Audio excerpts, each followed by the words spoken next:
The space belongs to Edward Pond, who's a client of ours, who's a food photographer and filmmaker. And this was his commercial studio for 10 years. Yeah, it was really a blank canvas when we got our hands on it. It was totally white. Most of the walls weren't here. It was a working photography studio. One of the things that Natalie and I do best is we have complementary styles, so this was perfect. He likes bright colors. He's very mid-century modern, which is a style that you really that like. I like. And I think they just really wanted some help transforming the space from this white box into a warm, cozy space for them to live in.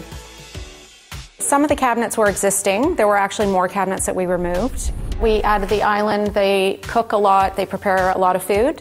We changed the backsplash on the kitchen just to sort of update and make it look more like a residential kitchen, not sort of a service functional kitchen.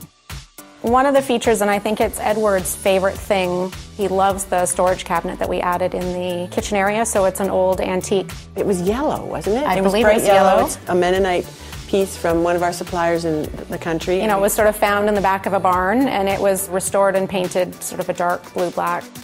The kitchen table is something that we sourced. That's a vintage piece, and we recovered the chairs. The light, sort of interesting trying to hang the 3 fixtures because it's, again, working with a 14-foot ceiling. You can't just put a regular fixture. You need and to be able to... And lighting's important here because it can be really dark and you want it to be warm and inviting, and I think we got it right.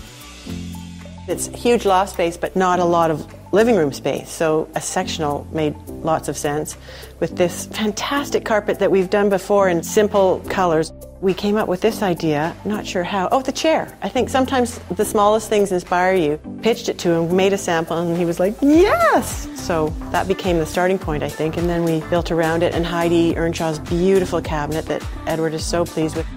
Behind the rad cover is a great big, not very attractive sort of industrial rad. We wanted to hide that. We didn't want that to sort of be a big feature in the space. But it had to breathe too because it's the source of heat, and it had to be beautiful but completely functional. And also we thought that that long linear counter would really unify the space. It provides a spot for all of the gardening that's going on right now here. We wanted some vertical storage, just again to deal with the height, the high ceiling. So it was creating display and also a functional rad cover to hide the heat source. So this mysterious stage-like curtained area is the lift. Edward uses it all the time, every day, all day, for everything from his bike to groceries to everything. But we had to disguise it a bit because it's a wind tunnel in the winter. We did these heavily padded, almost like a theater curtain is what we were going for, a very heavy weighted curtain. You know, it's impossible to hide the elevator, but we had to come up with a nice way to camouflage it. Now it's kind of like, ta-da! And he does this beautiful sort of escape when he leaves. You know, he can climb in the elevator and then close the curtains behind him and do a magical retreat into the ether.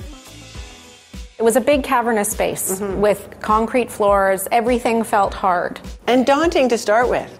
As soon as you soften it up with texture and carpets, it's a warm, cozy place. I just said to Edward today, do not sell this place. Like, if you're selling this place, we're buying. We're buying. Don't list it. We'd be so happy here. Just together. Our families could visit. We'd be so happy here.